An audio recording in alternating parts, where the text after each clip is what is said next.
Welcome back to Old School Sports and our Out of the Park Baseball 24 playthrough of the Buffalo Wings.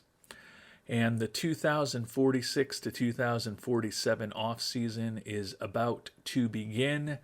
But before that happens, we're going to do our annual review of our season to start planning for this upcoming offseason. The regular season was fantastic. A 109-53 record, by far the best in baseball, the best offense in baseball in terms of runs scored, the best pitching staff in baseball in terms of our ERA. And we've got strong candidates for all of the major awards. Jim Reichert should be a very strong candidate for National League MVP. Arturo Casares, probably a very strong candidate for National League Rookie of the Year. Danny Black, another excellent candidate for Rookie of the Year, who's also a Cy Young Award candidate. And then the likes of Chris McClintock and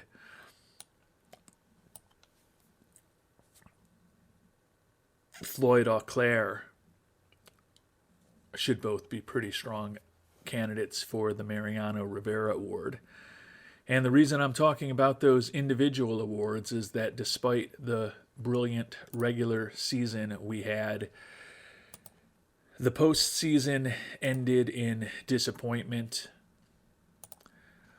Got taken out by the Cincinnati Reds in 7 games in the NLCS. We took a 3-2 lead home to Buffalo and then lost the final 2 games on our home turf. Our ace, Jim Lance, after losing just 2 games in the majors during the regular season, was 1-3 in his 4 postseason appearances. So we failed in our quest to three-peat with this team.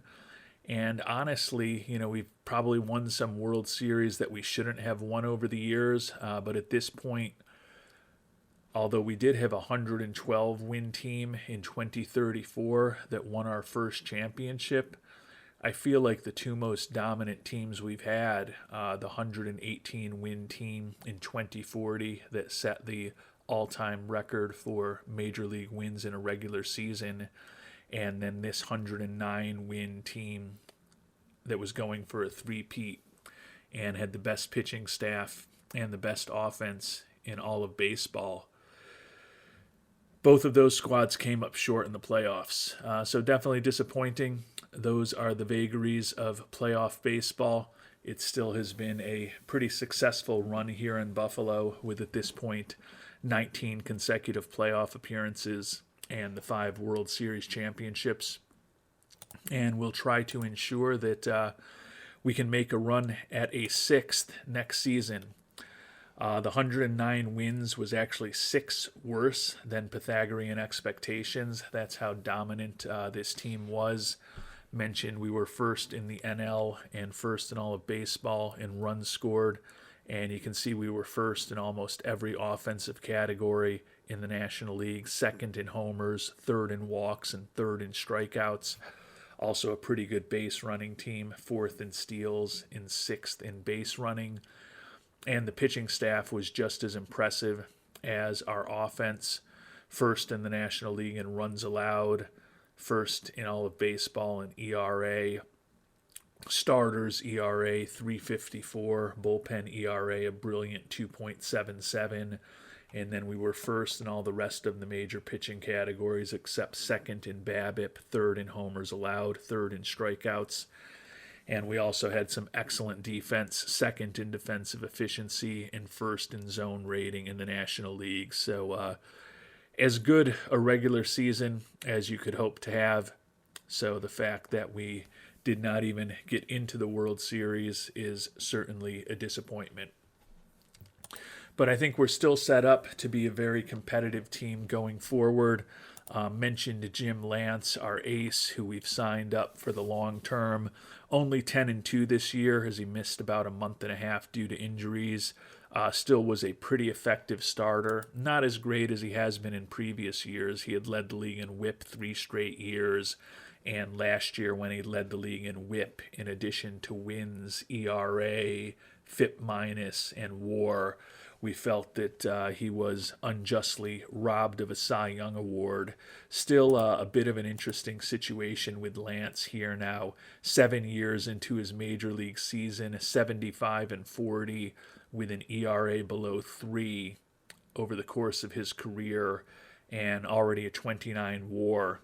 And although he's been a member of our last 3 World Championship teams, hasn't even been named to an All-Star game. Harlan Campeau, we brought on as a free agent last offseason to be our number 2 starter. Like Lance, he missed some time due to injuries. Still ended up 9-8 with a 4.42 ERA, only a 1.3 WAR. So it was not the season we were really looking for from him. We do have a team option for next season on him, and that's going to be an important decision for us to make. The way he performed this year was certainly not what we expected. His Sierra of 3.21 indicates that he probably was a bit unlucky, and he's better than his numbers suggest. Good influence in the clubhouse, and still certainly an above-average major league pitcher. But do we want to be spending $16 million next year on a guy who's had injury issues the last couple seasons and is coming off of what I would have to guess is the worst year of his career? I mean, he had some rough years in Colorado, but clearly you're going to have inflated ERAs when you're pitching in Colorado. If you look at his ERA plus and his FIP minus together, arguably the worst season of his career. The only other one would have been when he was 24 years old in Colorado. So given the depth of our pitching staff, whether or not we bring back Campeau is a big decision. Alexis Barajas will likely be back. He's going to be making $22 million next year before we get to a team option on him. 16-9 with a 3.81 ERA. Did lead the league in the fewest walks per 9 innings. He was a Cy Young Award winner for us a decade ago, a perennial All-Star, and along with Deshaun Seifu, who retired after last season, the only players who has been a member of all 5 of our World Championship teams. Had a brilliant career. I guess I could conceivably maybe argue that Campeau is a little better value at $16 million than Barajas at 22, but given what Barajas has meant to this organization, given that he's an Iron Man, and given that he's coming off of another solid year and he's still got pretty good pitching ratings, would tend to think that we won't look to move on from him. And if we did look to move on from him, he's got 10-5 rights, and he's also got an explicit no trade clause, so we can't necessarily move on from him anyways. Danny Black is going to be a strong contender for both Rookie of the Year and Cy Young Award. Led the NL with 18 wins, 18-5 record with a brilliant 2.45 ERA, 4.6 WAR on the season. The first-round pick from 2041, one of the top young players in baseball. He should be having an even more prominent role next year. I think it's very conceivable he'll be our number 2 starter next year behind Jim Lance. And then Jim Coles is our captain personality, 16-6 this year with a 3.22 ERA. If you've got a pitcher like Coles as your number 5 starter, you're in a pretty good situation, and that is conceivably where he will fit in the rotation again next year. Chris McClintock took over as our closer this year. We gave him an extension this offseason after he was a rental, and then moved on from our longtime closer, Joe Scott. 7-4 with 37 saves and a 1.86 ERA. He will certainly be back as our closer next year. Floyd Auclair continues to be an outstanding stopper. As always, led the league in games and holds, even though he did have a relatively long, I believe it was a 12-game suspension towards the end of the season. 6-3 record with a 1.54 ERA and a ridiculous 186 strikeouts in 128 2/3 innings. So those two will continue to handle the late innings for us. Luis Palencia is a guy who could start or relieve. He split the year between Albany and Buffalo. He had some injury issues this year, and he is fragile physically, but still an effective pitcher who will certainly be playing some role in our bullpen, given that his contract is not excessive.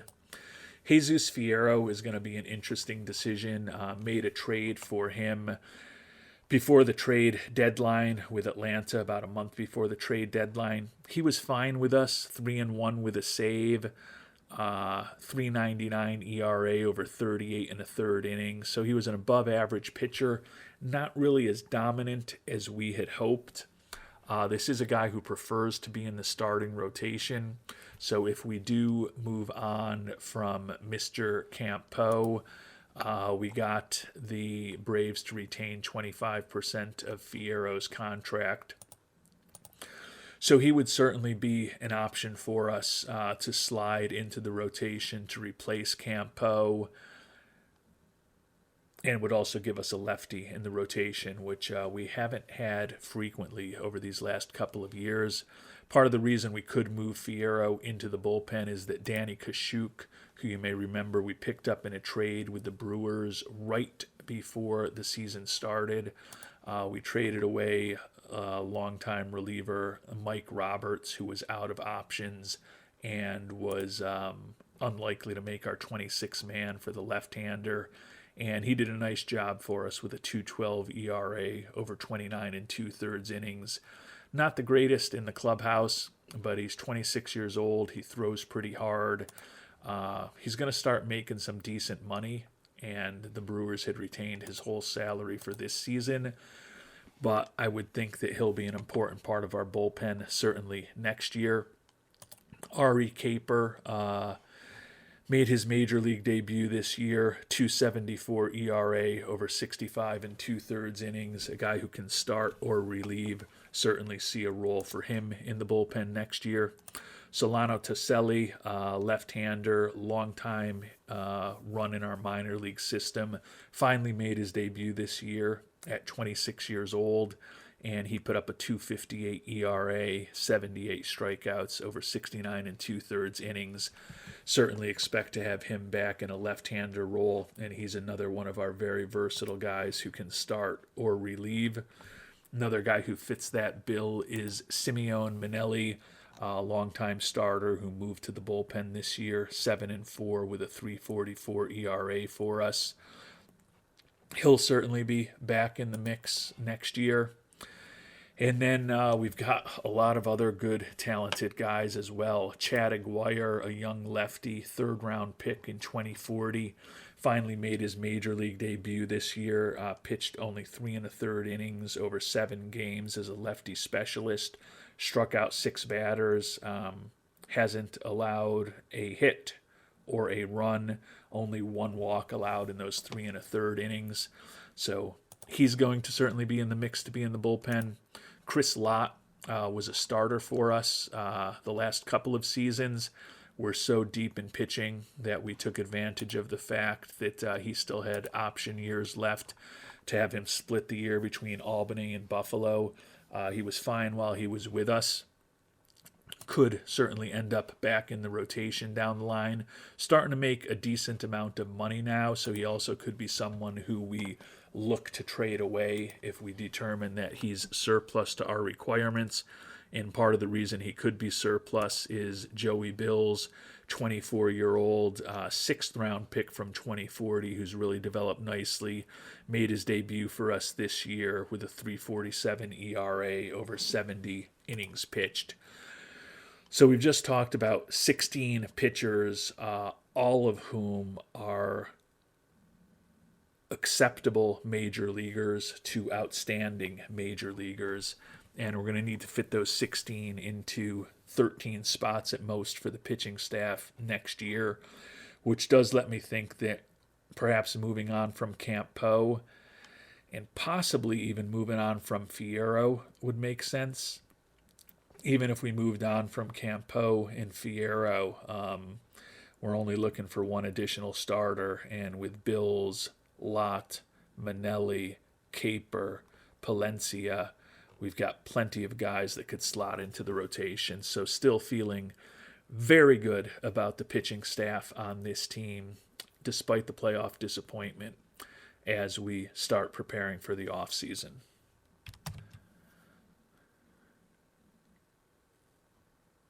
And we also feel pretty good about our offense. I wouldn't say it's on paper as big a strength as our pitching, particularly with some of the question marks we have coming into this offseason, but still a pretty impressive crew, most of whom should be back with us next year. Traded for Steve Banks just about a year and a day ago to be exact. He started the year in AAA for us when we had picked up a Rule 5 catcher, but we did bring him up for the second half of the year, and he hit .312 for us with 4 homers and 10 ribbies and 64 at-bats. So we did provide a little boost to our offense that we hadn't been getting from our catchers in the first half of the season. Good defensive ability, certainly someone who would be an acceptable starter if we're in the situation where he remains a backup for us next year. Think that would be a pretty good situation. The only reason he might remain a backup is that our starting catcher, Juan Ramirez, is better defensively, a much better arm, and even a little bit better in his catcher ability.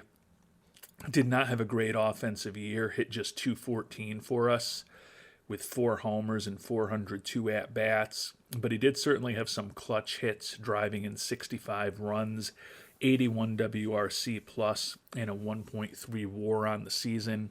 He's durable, so he's out there every day.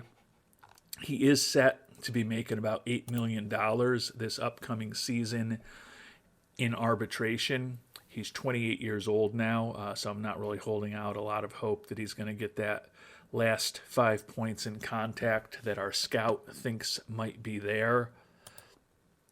But he's also a pretty solid defensive catcher, above average in terms of his defensive efficiency, a positive zone rating, and his catcher ERA of 3.21, pretty strong. So I think he's an important asset to the success of our pitching staff. But Banks offensively is probably a little better. Oh, and actually his catcher ability is the same. I thought he was a 60 for some reason. So he doesn't have quite the arm. But if we decide to spend the money elsewhere, I think we could certainly survive with Banks as our starter. Just don't know if we move on from the likes of Ramirez and Campo and possibly even Fierro.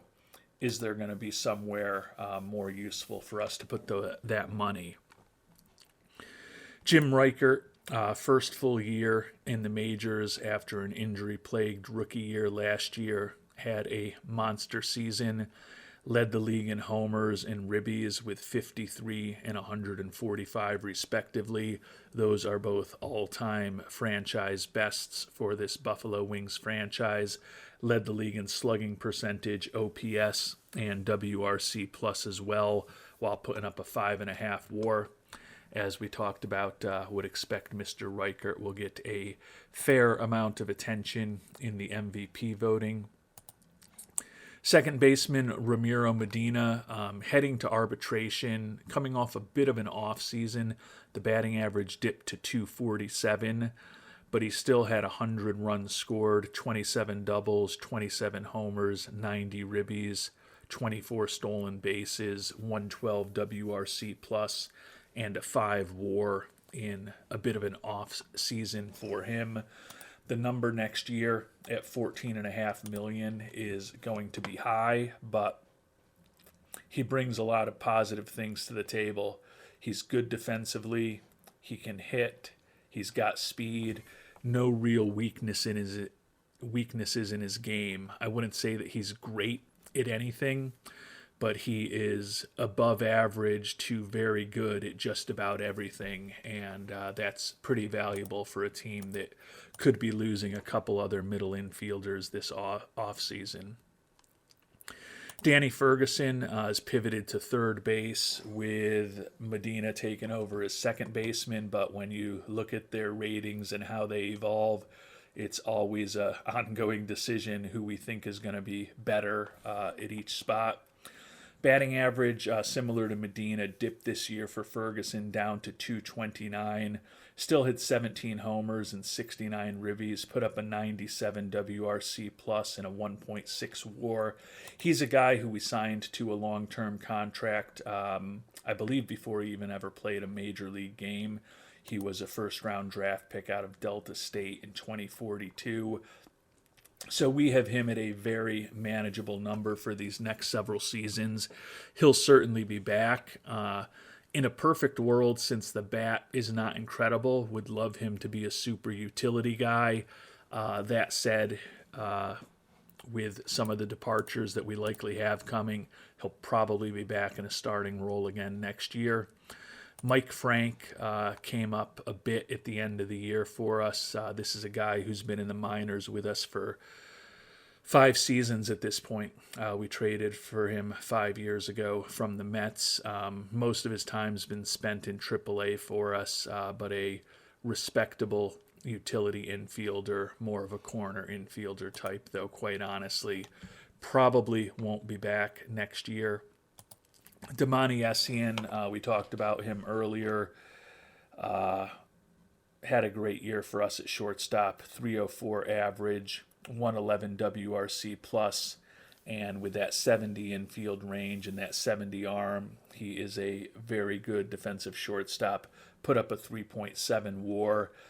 Just don't know that $18 million over 6 years for a guy who's going to be 34 by the beginning of next season is the best way to potentially spend our money. And part of the reason why we may move on from him has to do with the next couple guys that we're going to talk about. Josh Fuchs has been part of our organization for almost 3 full years now. Split the year between AA Utica and AAA Albany, and then came up right at the end of the year. Only hit 224 in Utica and 233 in Albany. He did combine for 17 homers between those levels, so does have a bit of pop in his bat. Still think he could be an important player on our team in the future, but at 24 years old, it's starting to get a bit late for him to realize the potential that we think there still is for him to improve his contact, his home run power, and his eye. If he maxes out these ratings with that glove, I still think he's a very valuable player. If he doesn't max out those hitting ratings and maybe only improves a little bit from here, he's a useful player, but probably in an optimal scenario, not an everyday starter. We may have a little more time with Fuchs, and we may be able to move on from Essien, though, because of what Juan Palomo has become. He was an international free agent signing in 2038, spent $3.1 million on him, so a big chunk of our money that year. And it's taken him a while to develop. He's 25 years old now, and he just completed his first season in the majors. But he was our starting shortstop against left-handed pitchers this year, hit 300 and 213 at-bats. And he may be our best option as our starting shortstop next year. The 65 range and error with the 60 arm and turn double play are perfectly acceptable for a shortstop. I'd love to have a better defensive shortstop, but Palomo's certainly not someone who is going to embarrass us at that position. Was a little below average this year in terms of his zone rating and well below average in terms of his defensive efficiency at the position. So not going to kid myself into thinking he's a dynamic defensive shortstop, but is a 1-year bridge potentially to a better defensive shortstop in Fuchs. And still we're holding out hope, potentially, possibly, Mr. Weisenbach. It may be an answer that works for us for next year rather than investing heavily into Mr. Essien. And Mike Whitehead has played a number of infield positions for us over the years. Only 68 at-bats this year, though, as he's gone from a everyday player to kind of our number 2 utility infielder behind Palomo. Hit 368 for us. Can play a number of positions competently defensively.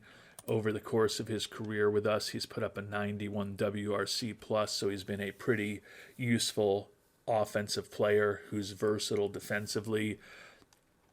I just don't know that bringing him back for almost $8 million a year will make sense next season. So we could be moving on from both Essien and Whitehead, which would leave our infield a little bare and mean that we're going to have to find some help somehow to fill those holes. Turning to the outfield, another area where we could have another hole or two developing, but feel like we've probably got the answers to fill those holes in our system. Daniel Aguayo-Leal came up just at the end of the year, hit 278 with 4 homers and 36 at-bats after blasting 39 homers at AAA Albany. This is the former international free agent who ended up signing with the International League rather than with us. We purchased his contract a couple of years ago, and he has now moved up through our farm system. Not necessarily the greatest guy in the clubhouse, not a lot of speed, not great defensively, but a pretty interesting bat as a switch hitter with power. And he's also a guy who will be particularly effective, we believe, against left-handed pitching with those ratings.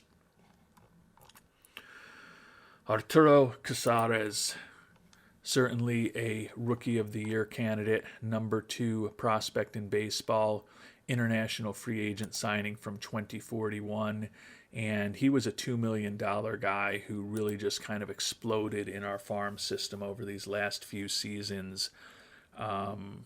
Hit 272 with 37 homers and 113 ribbies for us. Also stole 25 bases, 131 WRC plus, split time between left field and center field this year, and we've got him signed to a long-term contract similar to Reichert. So those two youngsters should be a huge part of our offense for many years to come. Ishmael Velasco, the center fielder, is just an incredibly consistent player. He's durable, solid defensively, solid speed, solid bat, in a lot of ways similar to Ramiro Medina, but he's accomplished somewhat more in his career. Hit over 300 this year with 117 runs scored, 38 doubles, 16 homers, 87 ribbies, 31 steals on the season, added up to a 125 WRC plus and a 5.6 WAR. He's another guy who we've locked up for the next few seasons before we get into the team options when he starts making a bit more money. Jamari Habersham, left-handed hitter, hit 277 for us this year and 260 at-bats as a utility outfielder. Only 6 stolen bases for us this year after stealing 19 a year earlier. Still, according to his ratings, looks like a pretty proficient base runner, and he did have 22 doubles in those 260 at-bats, but was a below-average offensive player when all was said and done and was actually below replacement level. His job could be in jeopardy. He's arbitration eligible, so he's finally going to be making more than the major league minimum, almost 30 years old, particularly with the development of the youngsters Casares, Aguayo-Leal, and then Toledo, who we'll talk about in addition to Velasco. There's really only one fifth outfielder spot left on our team, and the question is whether it'll be Habersham or somebody else. And if we do decide to try to bring back Josh Porter, that would be the fifth outfielder on our team, and he certainly would not be a fifth outfielder for us. Hit 275 this year, led the NL with 126 runs, 47 doubles, 5 triples, 18 homers, 29 stolen bases. Good defensively, all added up to a 129 WRC plus and a 5.5 WAR. He just opted out of a $18 million option for next year, so he is likely to hit free agency.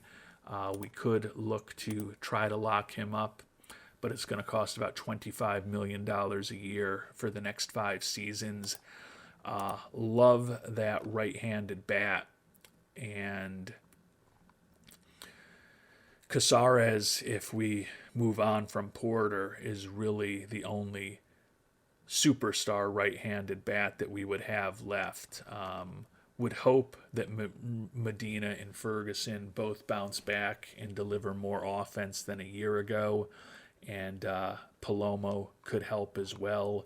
Aguayo Leal, we saw, was a switch hitter, but he's better against left-handed pitching, so he could help us. But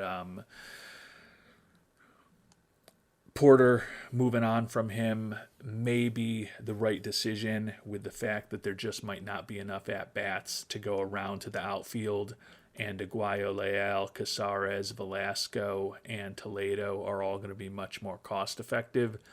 But it would still leave a bit of a hole in our lineup. He was our number 2 hitter against both right and left-handed pitching this year.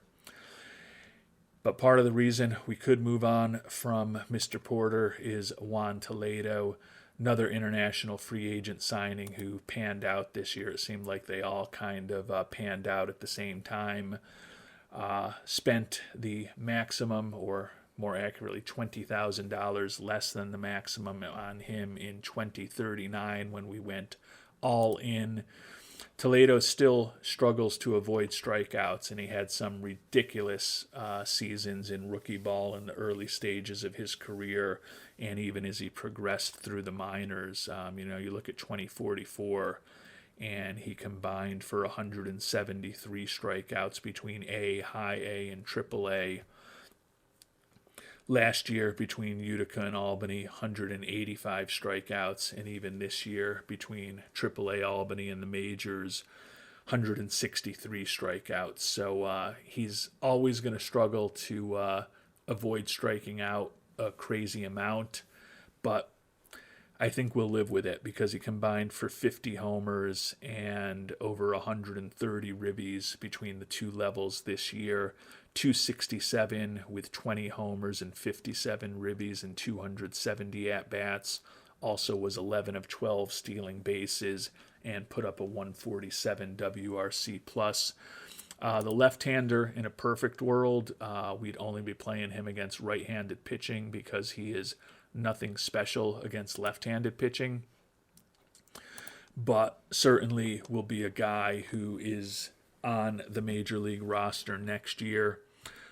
Probably will get some Rookie of the Year votes after the half season he put up with us, but with the likes of Casares and Danny Black on our team, certainly would not expect him to be getting any first place votes for that award. So as I think about this team, kind of question is what to do in the outfield. Do we try to bring back Porter? Do we bring back Velasco, or do we let Porter go, trade away Velasco, and perhaps go back down into the minors or into the trade or free agent markets to find a 5th outfielder, perhaps someone who's a right-handed hitter, maybe with a little bit of speed, who we could layer into the lineup against lefties. Catching, do we bring Ramirez back at a big number or turn the job over to Banks? And then in the infield, kind of feel like 1st, 2nd, and 3rd are covered with Reichert, Medina, and Ferguson most likely. Is Palomo a starter for us or at shortstop? Does Fuchs make the roster out of spring training next year? If the answer to either of those questions is a no, we need to add 2 infielders. If the answer to both of those questions is a no, we probably need to add 3 infielders, but certainly would expect that Paloma's on the team. So I may have phrased that improperly. If Fuchs makes the team, we only need to find one infielder. If we're not going to have Fuchs up, we probably need to find two infielders. So it seems likely, as I think about our initial plan for the offseason, that we're going to probably be a lot more active in the trade and free agent markets for position players than we are for pitchers. But we don't necessarily need to find some superstars. You know, we're bringing back Velasco, Reichert, Casares, Toledo, Medina, Ferguson. So we've got 6 really good to great players to kind of start for us in our lineup. We've got a question at short. Maybe we have a question at catcher. But I think if Banks is the answer, I'm fine with him as a starter. It's not exceptional, but I'm fine with it. And if we bring back Ramirez, then we're set at catcher with that duo.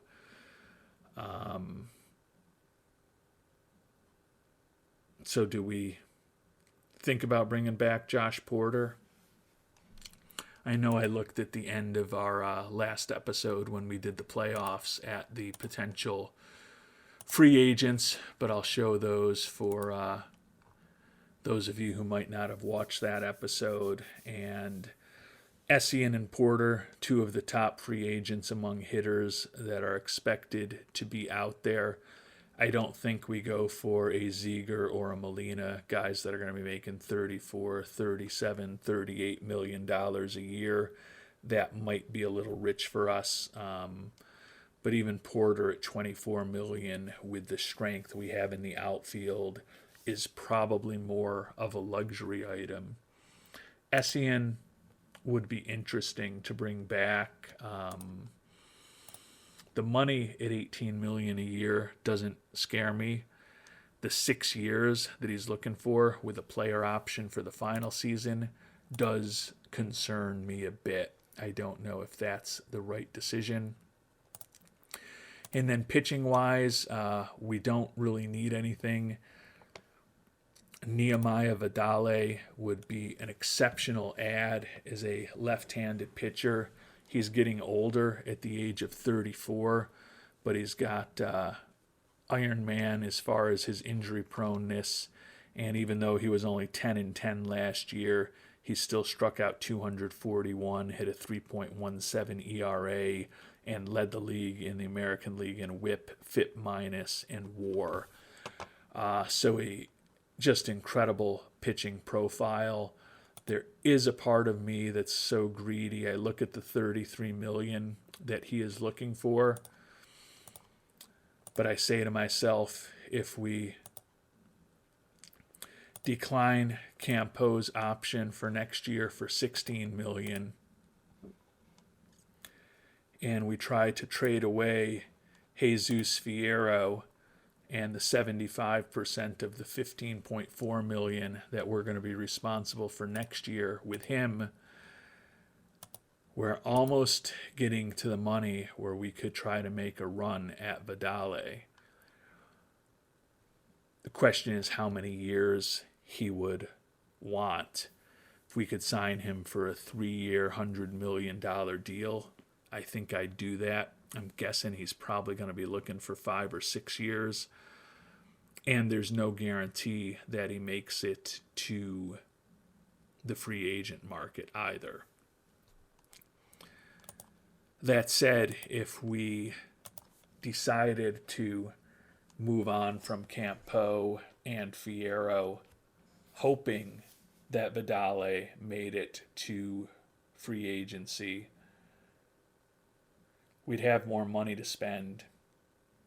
And even if he didn't make it to free agency, we've talked about the fact that we probably should be devoting more of our money to the everyday players and our offense anyways. So there's some interesting decisions. As I talked about, we've got 16 pitchers listed right here. Losing Campo and Fierro would certainly weaken our team, but that still leaves us with 14 players that we would be very comfortable having on a major league pitching staff. So a lot of things to think about. If you've got ideas on what you think we should do, it's always useful for me to hear those. Thinking a little more long term about what we've got planned. We are now only about a week and a half away from the release of OOTP 25. I have committed to run through at least 4 more seasons of the Buffalo Wings to get to Deshaun Seifu and Shamar Jenneret's first Hall of Fame eligibility, which will be after the 2050 season. So we're clearly not going to finish 4 more seasons before OOTP 25 is released. But since I won't start a long-term simulation until there's been a patch or two and a couple weeks after the game is released, most likely, we think it's stable, we like the way it's working, and then we'll begin our OOTP 25 long play. So there's still plenty of time for us to get through these next 4 seasons, and then we'll kind of figure out what makes sense after that. My hunch is if Seifu is elected as a first ballot Hall of Famer in the 2050 to 2051 offseason, we will probably call it a wrap on the series at that point. If not, who knows? I am going to be more and more interested in playing OOTP 25 once it comes out, though. I'm really looking forward to playing around with the new player development lab and getting to know the new game and hopefully some other enhancements. So I think it is conceivably possible that the depth of some of our Buffalo Wings episodes may not be as extensive as it has been over the course of these first 250 plus episodes. What that means is I might not do a separate episode every year to go over the draft. I might not do a separate episode to kind of visit our farm system and former players and some of the top prospects in baseball. If there's players that you're wondering about that I haven't talked about in a season or two, drop what you're interested in knowing more about in the comments to upcoming episodes, and I'll certainly do ad hoc requests to look at that kind of stuff. But I think that the number of episodes per season is likely to get shorter for these next 4 upcoming seasons. Hopefully, we'll still keep an interesting story going here. Hopefully, we'll win another World Series or 2 along the way, and hopefully it will culminate with a player that we picked first overall many seasons ago being named as a first ballot Hall of Famer. But there's a lot of baseball to play in the upcoming seasons till we get to that point, and we're going to check in on our farm system and get the off-season started in our next episode. Until then, thanks so much for watching, and hope you have a great day.